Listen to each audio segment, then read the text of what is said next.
It's 2:47 in the morning. Somewhere, someone is still awake. We are more connected than ever, more stimulated, more wired in, and somehow more exhausted than we've ever been. In a world that never stops, sleep has become a luxury, something we bargain with, something we sacrifice, something we promise ourselves we'll catch up on later.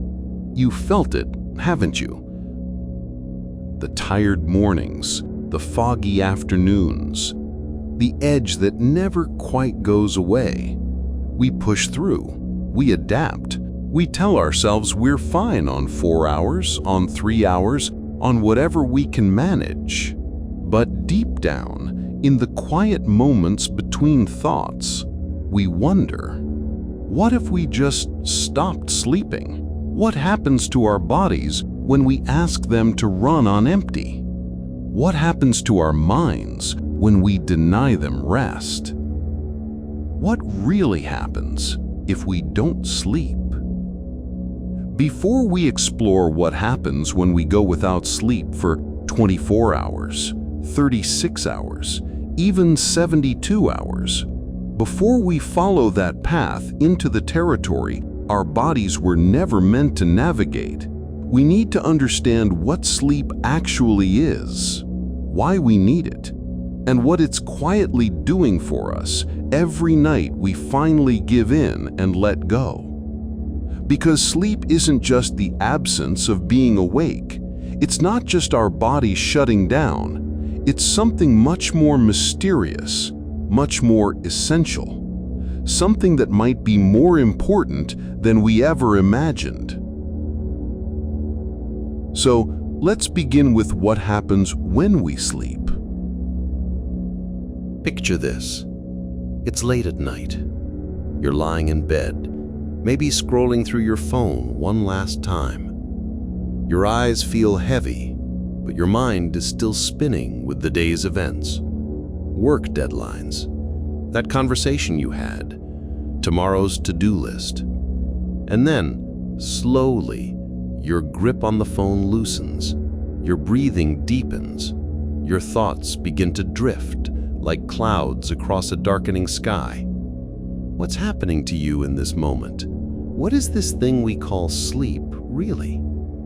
You might be surprised to learn that what you're about to experience isn't rest at all. It's not your body shutting down for the night.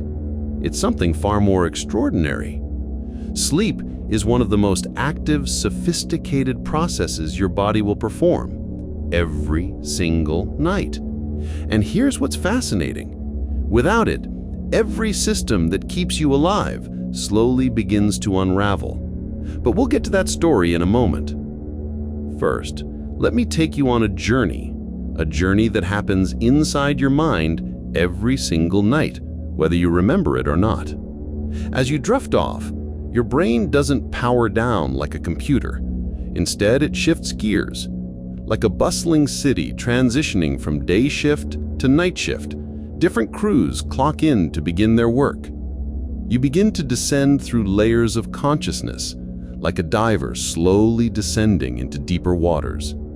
The first layer is light sleep, what scientists call N1. You're floating just beneath the surface now. Your muscles begin to relax. Your heart rate slows. Sometimes you might feel that sudden jolt, that falling sensation. That's your brain doing one final systems check before letting you go deeper. Then you sink into N2, true sleep. This is where you spend most of your night, in this quiet, stable place. Your body temperature drops. Your brain begins to produce these beautiful rhythmic bursts of activity called sleep spindles. Think of them as gentle waves protecting your sleep from the outside world. But here's where it gets truly remarkable. You descend even deeper into what we call slow wave sleep, N3. This is the basement of consciousness, where the real work begins. Your brain waves slow to these powerful, rolling rhythms like ocean swells moving through your mind. This is when your body releases growth hormone, when your tissues repair themselves, when your immune system gets to work. And then something extraordinary happens. About 90 minutes into your journey, you rise back toward the surface. But instead of waking up, you enter the most mysterious realm of all, REM sleep. Here's the paradox. Your brain becomes almost as active as when you're awake, but your body becomes completely still. Paralyzed, actually. And thank goodness for that, because this is when you dream. Your mind creates entire worlds, stories, emotions. Memories blend with imagination. It's like your brain is putting on a private theater performance just for you. But here's what's really happening behind the curtain. While you're lost in dreams, an entire night shift has clocked in throughout your body. Your brain is filing away the day's memories, deciding what to keep and what to let go. Imagine a vast library and librarians working through the night, carefully placing each book exactly where it belongs. Your immune system is ramping up production, building your defenses, training your white blood cells for tomorrow's battles against viruses and bacteria. And here's something that will amaze you. Your brain is literally taking out the trash. During deep sleep, the spaces between your brain cells expand, like narrow alleyways suddenly becoming wide boulevards. Cerebrospinal fluid flows through these spaces like a gentle river, washing away toxic proteins that built up during the day. Proteins that, if left unchecked, are linked to diseases like Alzheimer's. Your brain has its own sanitation department, and it only works the night shift. Sleep isn't passive rest. It's not laziness or lost time. It's how your body saves itself, repairs itself, and prepares itself for another day of living. We don't sleep because we're tired. We sleep because it's how we survive. All of this is orchestrated by a tiny cluster of cells deep in your brain, about 20,000 neurons, no bigger than a grain of rice. Scientists call it your suprachiasmatic nucleus, but think of it as your body's master conductor. This little conductor watches the light, feels the darkness, and sends signals throughout your entire body: when to release melatonin, when to lower your body temperature, when to produce cortisol for tomorrow morning. Every hormone, every heartbeat, every breath, all timed to this ancient rhythm that's been with us since the beginning of human existence. Your body knows exactly what to do. It's been perfecting this symphony for millions of years. So here's what I want you to consider. This incredible process, this quiet miracle that happens every night, what happens when we interrupt it? What happens when we cut the symphony short? When we don't let the night shift finish their work? What if your brain never gets to clear those toxins? What if your immune system doesn't get to build your defenses? What if your memories don't get properly filed away? How long can we go before the systems that keep us going begin to fail? These aren't abstract questions. Every time you choose to stay up late, every time you sacrifice sleep for something else, your body starts sending you messages. Quiet at first, then louder. So now we know what sleep does for us, this quiet miracle that happens every night. But what if we start skipping it? What if we push our bodies to see how long they can go? The answer to that question, well, it starts just 24 hours after you decide not to sleep. And what happens next might surprise you. Picture this. You wake up at 7 in the morning. The sun filters through your window, and everything feels normal. Your coffee tastes right, your thoughts are clear, the day stretches ahead of you, manageable. But then midnight comes, and you're still awake. Maybe you're studying for an exam that could change everything. Maybe you're working on a deadline that won't wait. Or maybe you're just lying there, mind racing, unable to turn off the thoughts that chase each other in endless circles. What you don't realize yet is that you've just crossed an invisible line. Your body expected to sleep, your brain prepared for rest, but instead, you're asking them to keep going, to push past their natural rhythm. And they'll try. They always do. But something is about to shift. By hour 16, it's 11 at night now, you might notice your thoughts starting to drift, like trying to hold water in your hands. You read the same sentence twice, 3 times, and the words don't quite stick. Your body begins whispering warnings you don't yet understand. Cortisol, your stress hormone, starts rising, flooding your system like a quiet alarm. Your heart beats just a little bit faster. Your breathing becomes slightly more shallow. But you push through. You have to. Hour 18 arrives, 2 in the morning. The world outside is still and dark, but inside, something's changing. Your emotions feel closer to the surface. A small inconvenience, maybe you can't find your pen, or the Wi-Fi cuts out for a moment, and suddenly you're frustrated in a way that surprises you.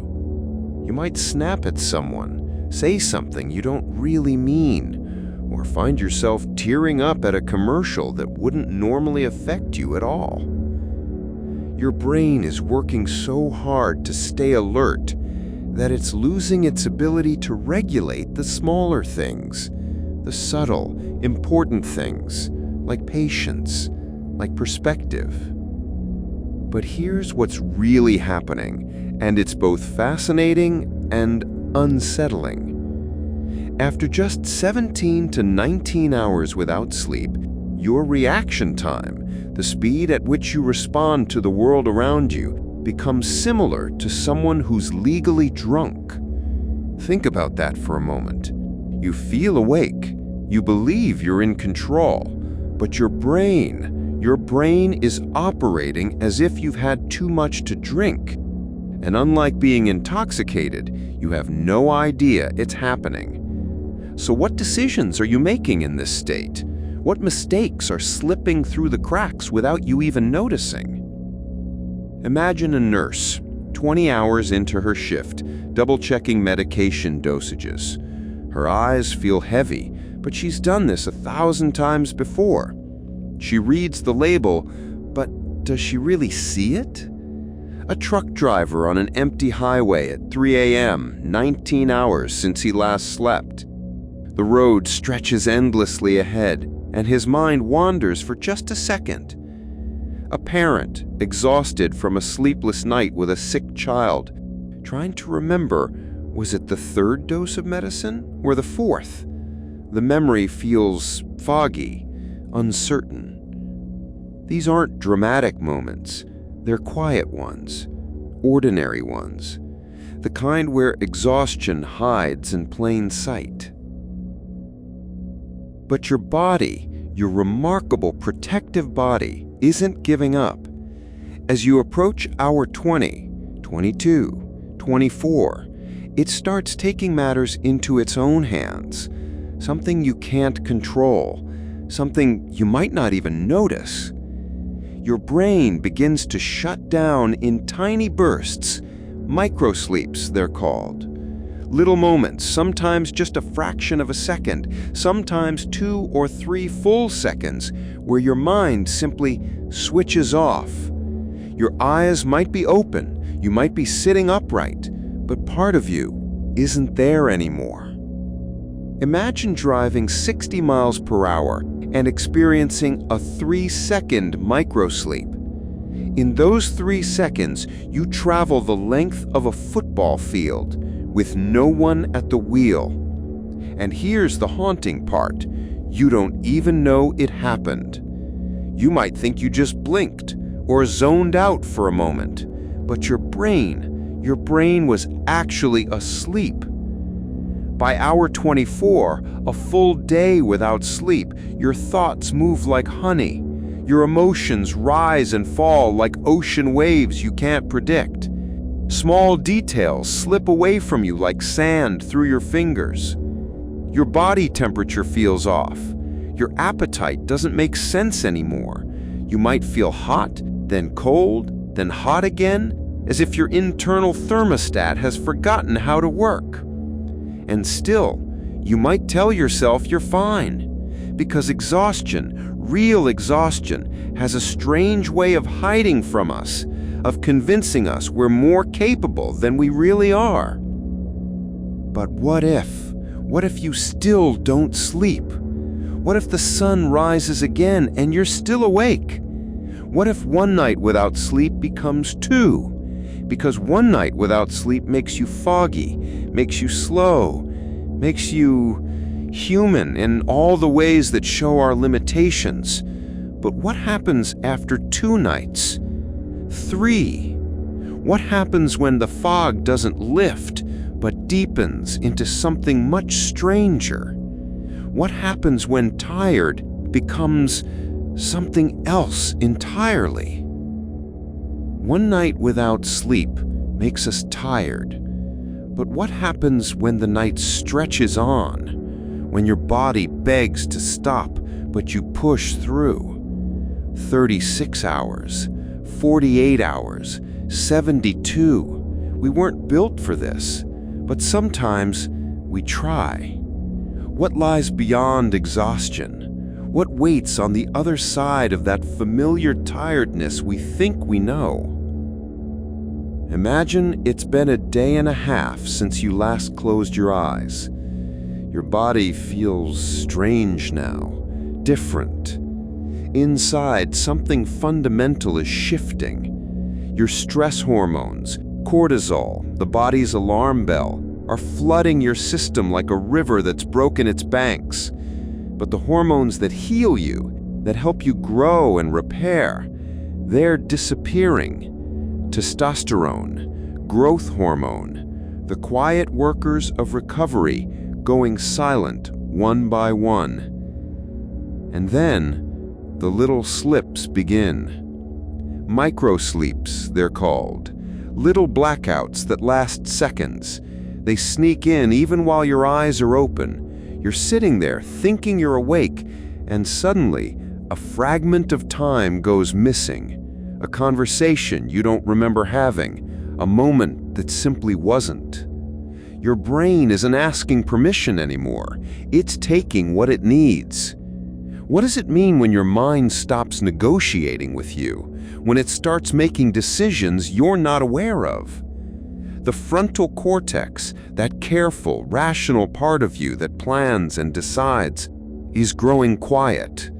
Meanwhile, deep in your brain, the amygdala, your fear center, is awakening. Every sound seems sharper, every shadow more threatening. You find yourself irritated by things that never bothered you before. A laugh from across the room, the way someone chews.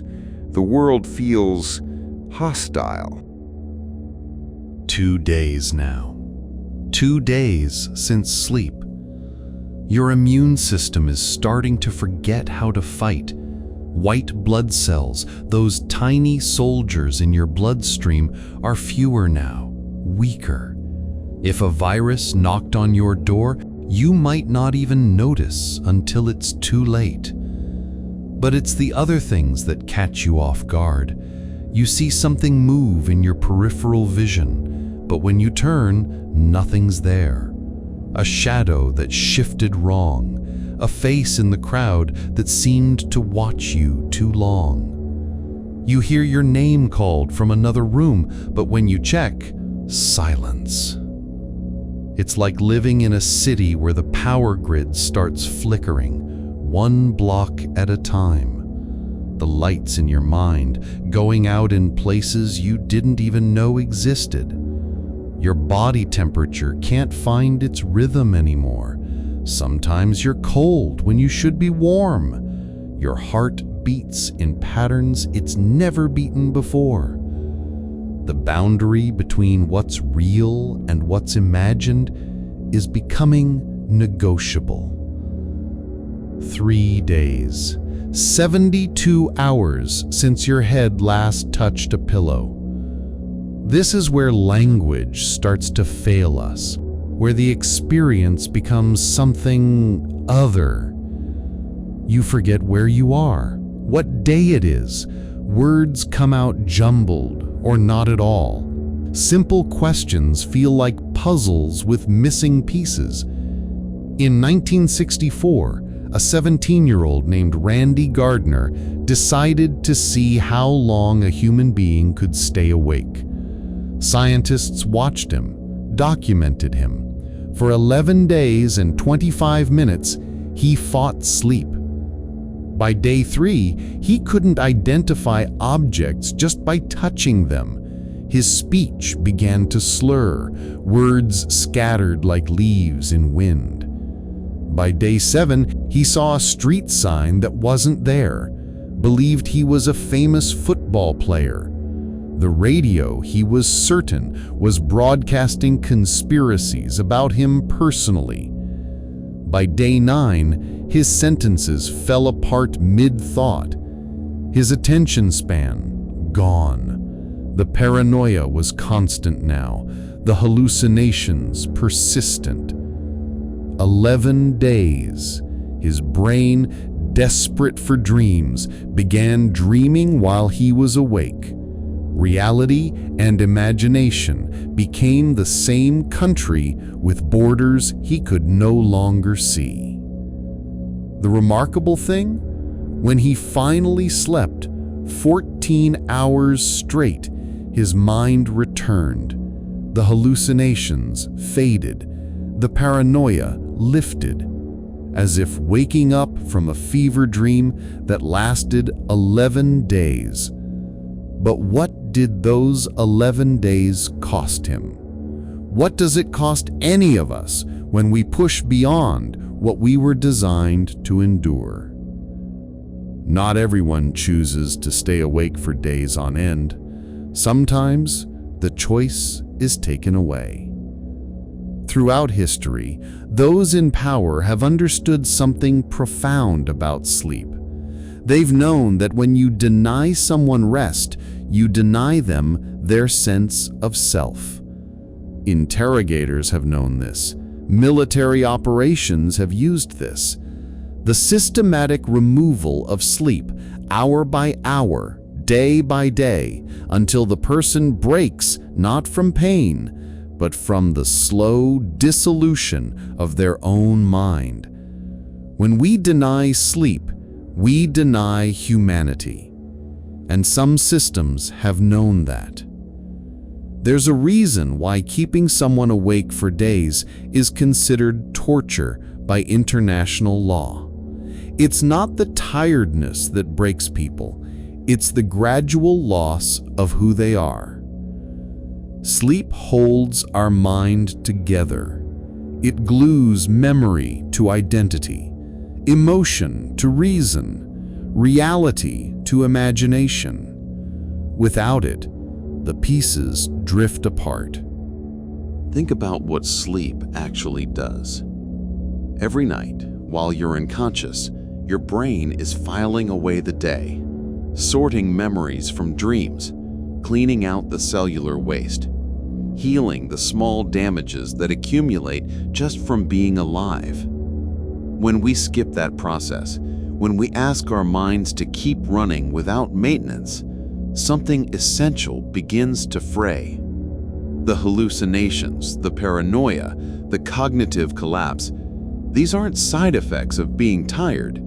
They're what happens when a biological system runs without the rest it was designed around. What does it mean for a society if we begin to normalize this fragmentation? If we start to think of sleep as optional, weakness, something to be conquered? What happens when millions of people are walking around with minds that are slightly unraveled?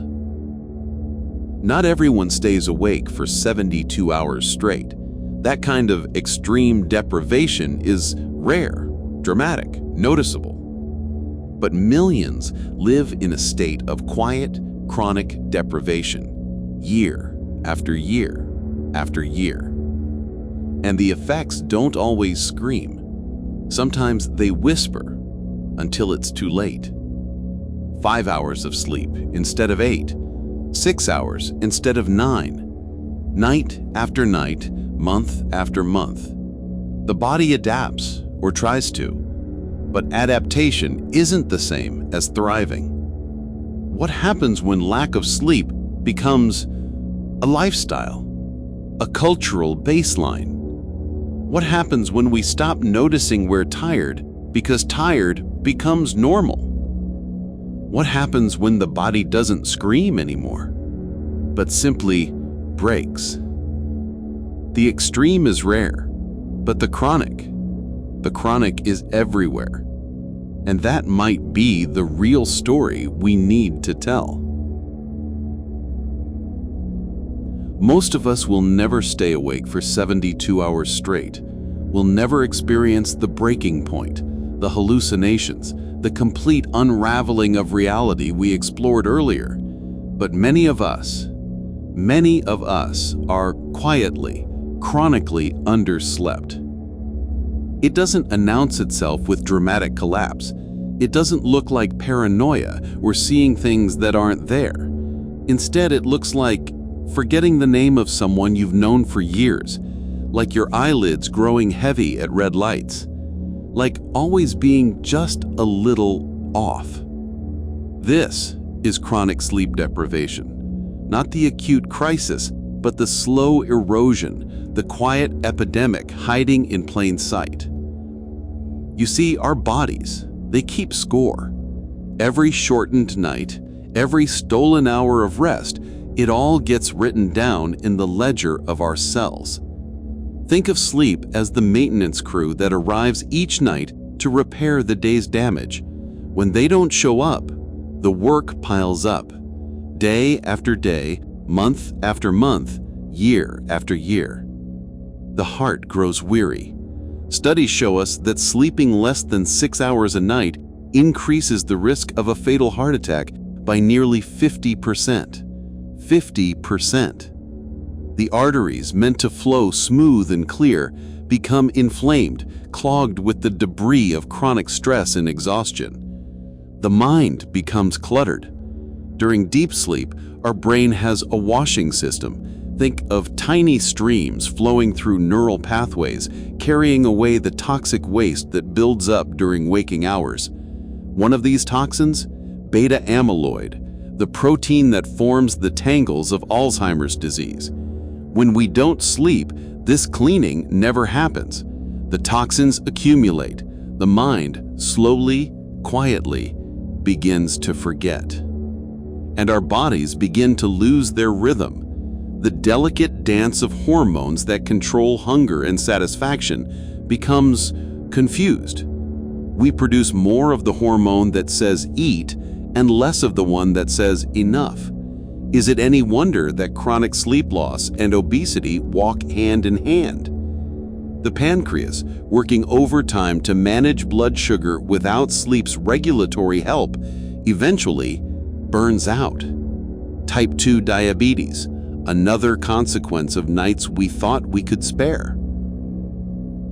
But perhaps the most tender casualties are not found in blood tests or brain scans. Without sleep, we lose not just memory, but mood, hope, stability. The part of our brain that processes fear, the amygdala, it becomes hyperactive when we're sleep deprived. Meanwhile, the prefrontal cortex, our voice of reason, our emotional regulation center, grows quiet. We become more reactive, less resilient. The world feels harder to navigate, harder to bear. Sleep deprivation doesn't just increase the risk of depression, it often comes first. The sleepless nights precede the dark days. And for those living with bipolar disorder, a few nights of poor sleep can trigger episodes that might have remained dormant. How many arguments were picked because someone was tired? How many tears shed, not from grief or loss, but from the simple, profound exhaustion of not having slept. But the ripple effects, they extend far beyond our individual struggles. Consider this: tired doctors, overworked pilots, under-rested nurses, factory workers and truck drivers and first responders, all moving through the fog of chronic sleep loss, all responsible for the safety of others. Medical errors increase by 36% when doctors work extended shifts without adequate rest. The hands meant to heal begin to shake with exhaustion. On our highways, drowsy driving causes more fatal crashes than alcohol. Being awake for 18 hours impairs you as much as being legally drunk, and yet we celebrate the all-nighter, the endless grind, the person who never needs sleep. It's not just exhaustion we're dealing with, it's danger, wearing the mask of dedication. The economic cost?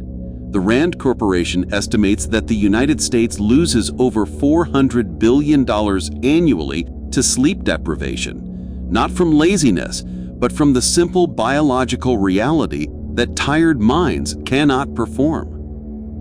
And here's the truth that cuts even deeper. Not everyone gets to choose when or if they sleep. 20% of our workforce are shift workers, forced to fight against their body's natural rhythms to keep our society running. The nurse working the overnight shift at the hospital, the factory worker on the graveyard rotation, the security guard watching over empty buildings while the world dreams. Their bodies never adjust. The science is clear. We cannot train ourselves to thrive on misaligned sleep. We can only endure and pay the price. In low-income communities, the challenges multiply. Thin walls that don't block noise, streetlights that blaze through curtains, multiple jobs that leave no time for rest, stress that follows you into what should be peaceful hours. The data shows us something painful. Black Americans are 2.5 times more likely to get insufficient sleep, not by choice, but because of systems that make rest a privilege rather than a right. Some can afford blackout curtains and white noise machines and sleep coaches. Others sleep with one eye open, or not at all. Sleep inequality, the disparity we rarely name, but one that deepens every other form of injustice. And yet, in the face of all this evidence, all this quiet suffering, we still glorify the grind.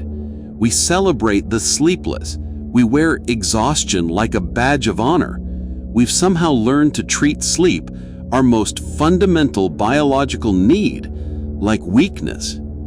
How did we get here? How did we learn to see rest as laziness when it is, perhaps, our most powerful medicine? In our next chapter, we'll examine the stories we've been told and sold about success, productivity, and what it really means to be human in a world that never stops moving. We'll ask, what if everything we've been taught about sleep has been wrong? We know sleep heals us. We've felt it in the quiet moments when exhaustion finally gives way to rest, when our minds stop racing, when our bodies remember how to breathe. And still, we trade it for deadlines, for praise, for just a little more time to get ahead. Where did we learn that sleep was weakness, that rest was optional? Who taught us this?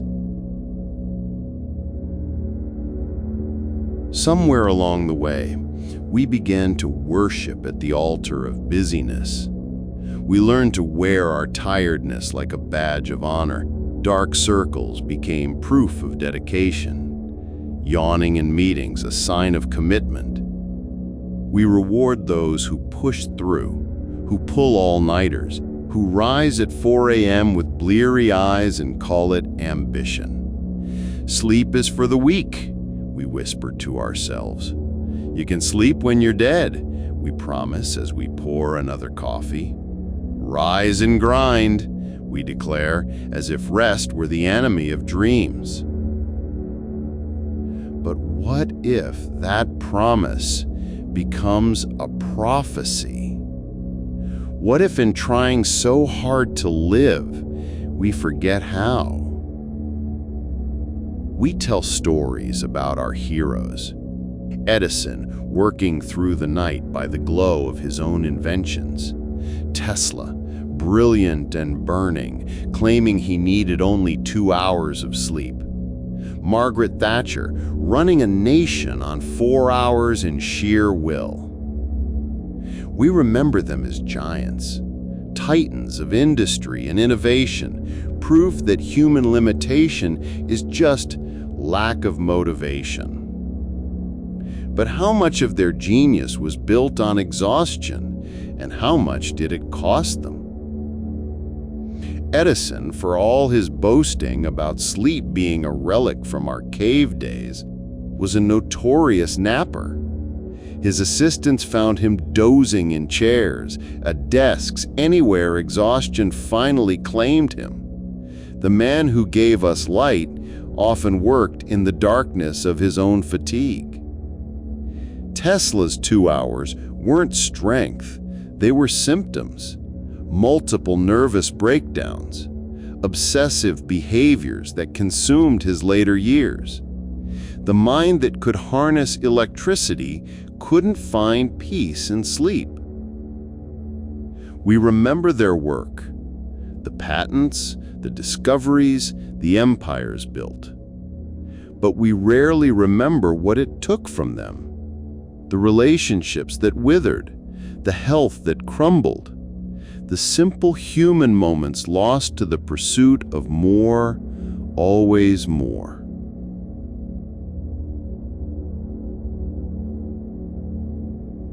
And then, something curious happened.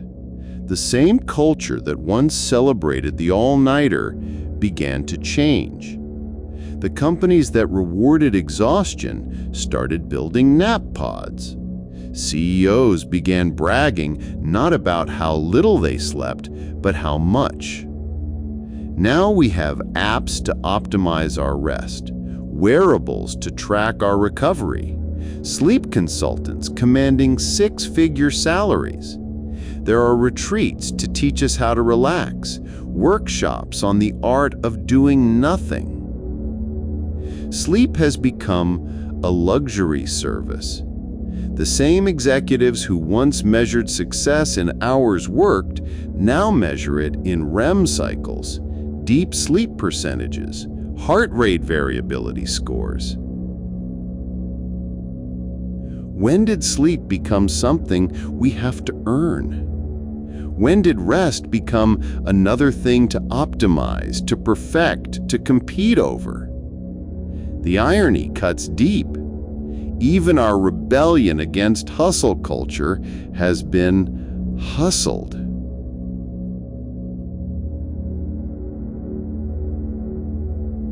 But maybe there's something else happening here. In a world that demands more hours, more productivity, more performance, what if rest is a form of quiet rebellion? What if choosing sleep isn't laziness, but courage? The courage to say, I am not a machine. The courage to believe my worth isn't measured in my output. The courage to trust I deserve care, even from myself. Because here's what the gospel of exhaustion doesn't tell you. Rest isn't the opposite of productivity. Rest is what makes true productivity possible. Sleep isn't time stolen from your dreams. Sleep is where dreams are born. We've spent so long running, performing, pushing against the natural rhythms that want to cradle us, carry us, help us heal. But what if it doesn't have to be this way? What if the most revolutionary thing you could do tonight is nothing at all. Sleep isn't a luxury. It's a birthright. It's medicine. It's coming home to yourself after a day of being everything to everyone else. And there is a way back. Back to rest without guilt. Back to dreams without schedules. Back to the simple, sacred act of letting go. In the next part of our journey together, we'll slow down. We'll remember what our bodies have always known, but our minds have forgotten. We'll learn that healing isn't something we have to earn. It's something we simply allow.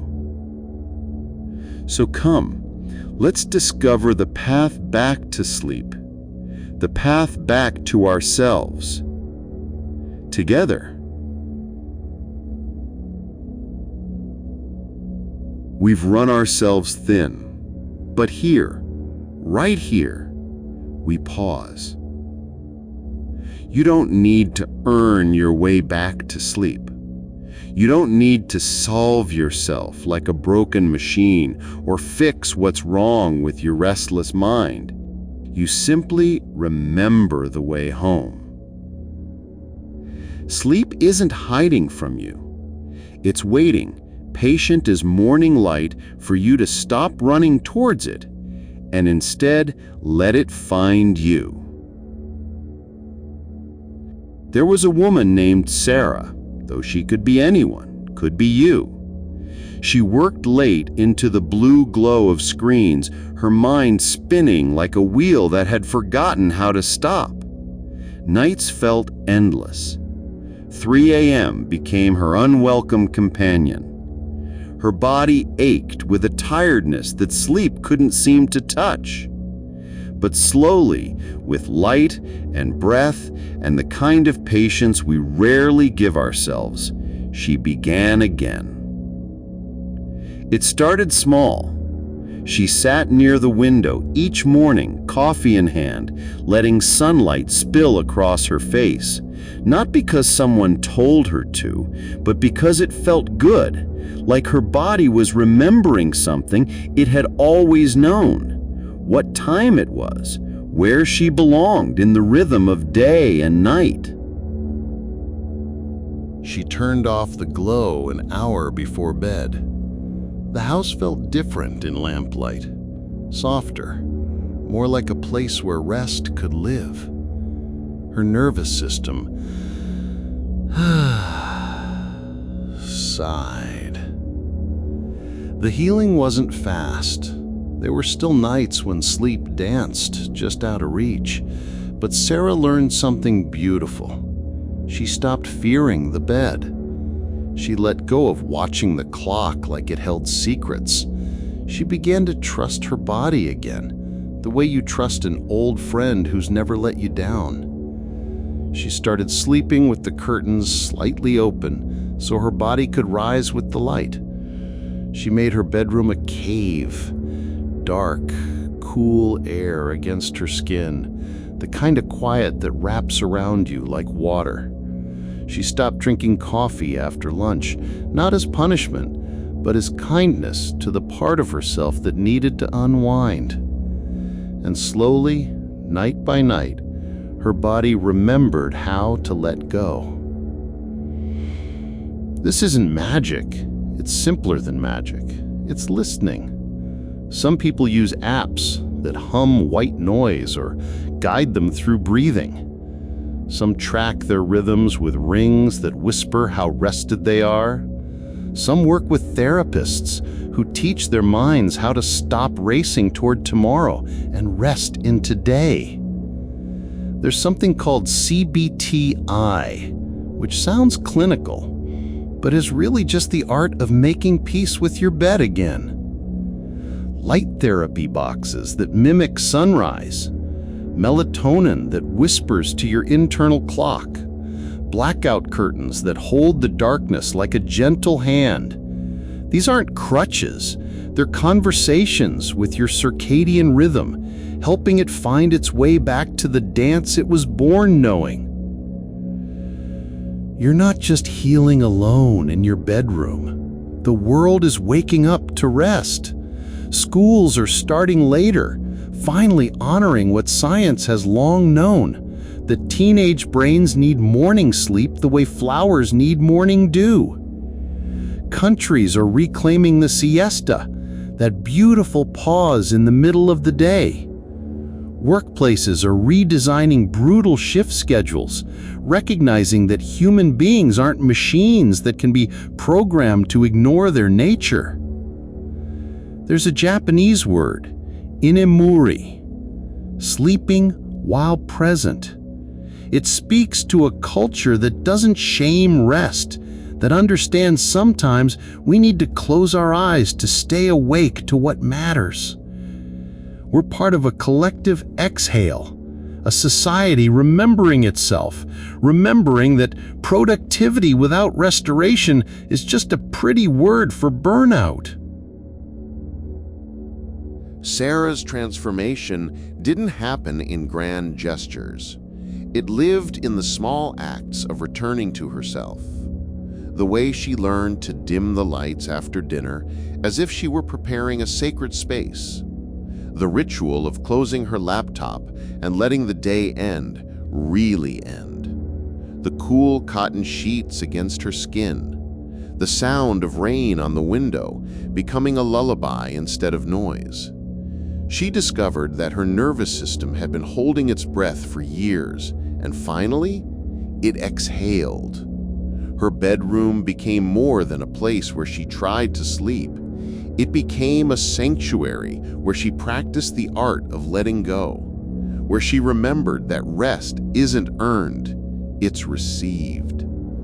This isn't about being perfect or productive or achieving some gold standard of 8 hours that looks good in a health magazine. It's about remembering what your body already knows, how to soften into darkness, how to let your temperature drop, how to let your mind settle like sediment in still water, how to trust that morning will come, and with it, the energy you need. Your body has been sleeping since before you were born. In the womb, you practice the rhythm of rest and waking. You don't need to learn how to sleep. You need to remember how to get out of your own way. Sleep isn't just a break from your real life. It's one of the foundations you stand on. And when you lose it, something essential slips away. The ability to feel wonder, to be patient with the people you love, to trust that tomorrow might be different than today. But when you reclaim it, you return to yourself. The path back to sleep isn't a mountain you have to climb. It's a river you learn to float in. It's not about conquering your insomnia or defeating your exhaustion. It's about coming home to the rhythm that was always yours. Next, we'll reflect on what sleep really means, not just for health, not just for productivity, but for being human, for being alive in a world that needs you rested, present, and whole. Take a breath. You made it. Through all the facts, through all the noise. Sleep is not the thing we squeeze in. It is the thing that holds everything else up. We talk about eating well, we celebrate movement, but sleep waits quietly in the shadows, like the foundation of a house no one sees, but without which nothing stands. It doesn't ask for applause. It doesn't demand recognition. It just holds us. Sleep is not the enemy of productivity. It's the fuel. It's the soil that lets the mind grow. It's where your body remembers how to be whole. In the quiet dark of night, something beautiful happens. Your brain doesn't shut down, it comes alive in a different way, washing itself clean, weaving memories into stories, healing what the day has worn. You are not wasting time when you sleep. You are making time whole again. Tonight, when you close your eyes, don't try to sleep. Just allow the body to soften. Let the shoulders fall. Let the jaw release. Let the mind drift where it wants to go. There's nothing to fix, nothing to solve, nothing to earn. Just let the quiet come back in. What would life feel like if we didn't fight rest? If we gave ourselves back to the dark, not in fear, but in trust? What if rest wasn't something we had to deserve, but something we already are?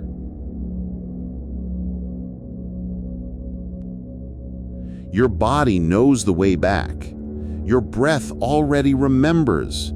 Sleep is waiting, patient as the tide, gentle as morning light through curtains.